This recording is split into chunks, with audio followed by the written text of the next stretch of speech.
Hello, welcome to Refining Moments with Lady UC. My name is Uche Imafidon.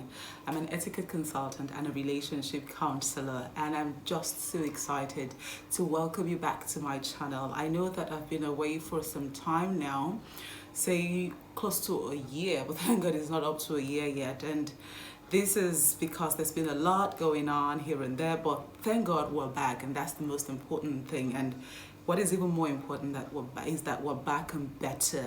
All right. So during the course of this month, I have decided to deal on a very important subject matter regarding relationship, and this is to treat some very commonly asked questions by young people on love, relationship, and marriage, and all whatnot, right?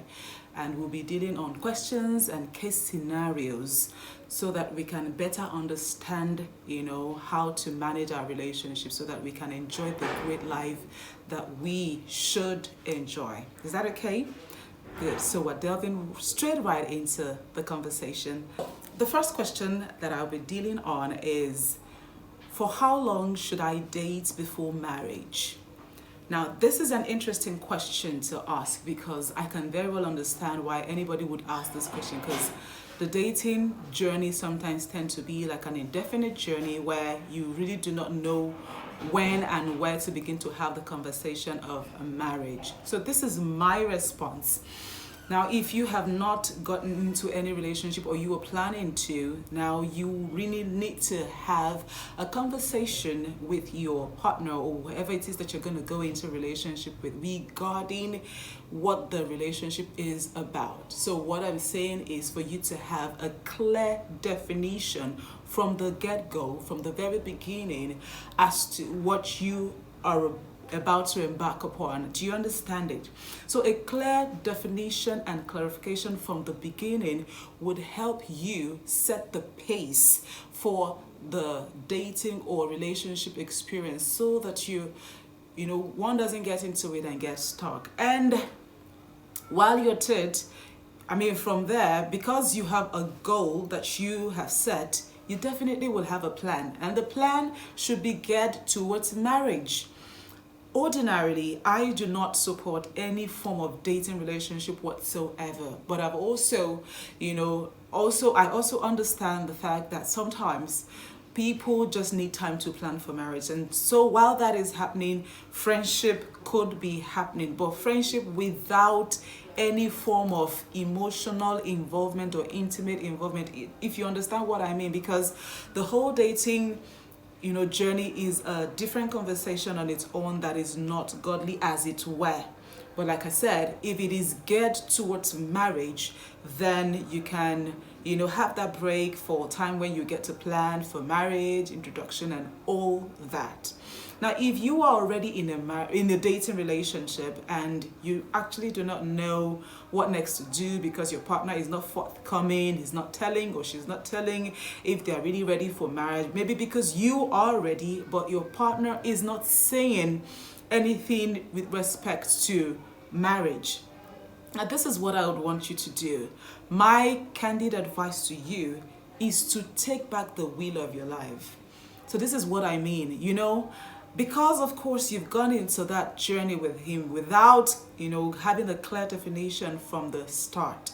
Now you're just there, and you really do not know what to do. You don't know if he's still interested in getting married to you, which, that situation actually brings about uncertainty and doubt because, of course, you don't know what is in his mind or in her mind.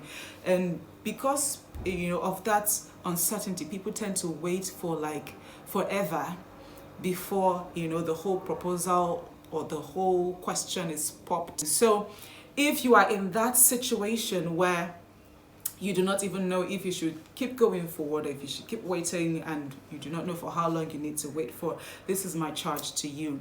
Take back the wheel of your life. Did you hear that? Take back the control of your life. Whether you're a lady or a young man listening to me, do not allow anybody keep you in a spot for the longest time. Do you know, I learned something recently, very recently. I think it was a program that was put together by a talk show host, and she was sharing to her audience how that she got to know of a couple or a woman who got proposed to for the first time in her life at age 60. Yes, you heard that right. She got proposed to at age 60. And of course, even I went to like, wow. And then the audience went like, wow, okay, that's good. As long as it finally happened. Wow, that kind of wow. Do you understand? And then she said, hold on, hold on, hold on, like, hold on, I hear the full gist of the story. So this person that proposed to this woman who's about age 60, has been her boyfriend of about 35 years. Did you hear that? They've been dating for 35 whole long years. I think from the video I got to know there were some separations and all that. I mean, all of those are inconsequential right now, because the bottom line is, for my calculation, that lady started dating when she was 25, and then she got proposed to at 60. And as at the time that I listened to that, it was just proposal.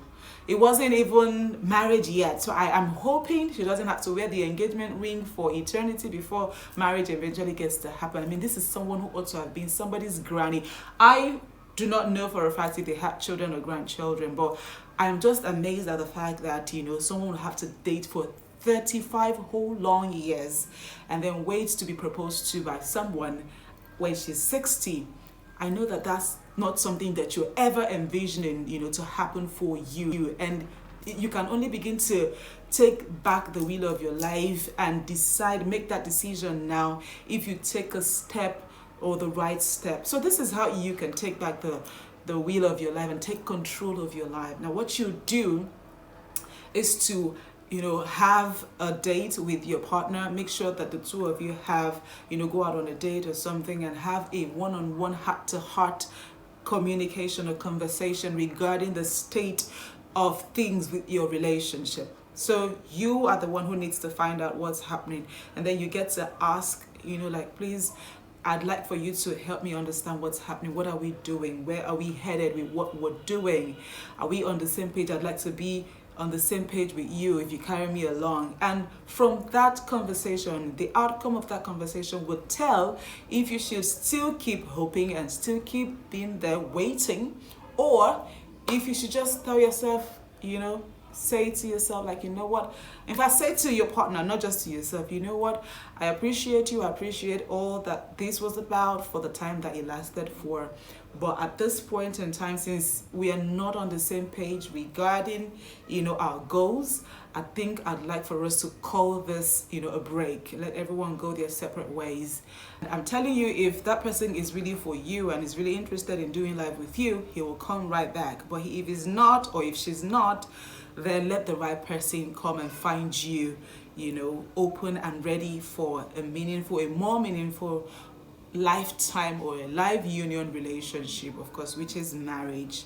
Do you understand that? All right. So beautiful. Is there any other part of this? Okay, so I think that's about the question, because I really do not want for this to be so long. That's about it for this episode. I hope to see you in the next episode, and until then, do make sure to subscribe to my channel and leave me a comment in the comment section below telling me about some of the questions and some of the challenges that people face in marriage. I'd love to read from you. Okay, make sure to like this video and share with everyone that you love. I'll see you in the next video. Bye for now.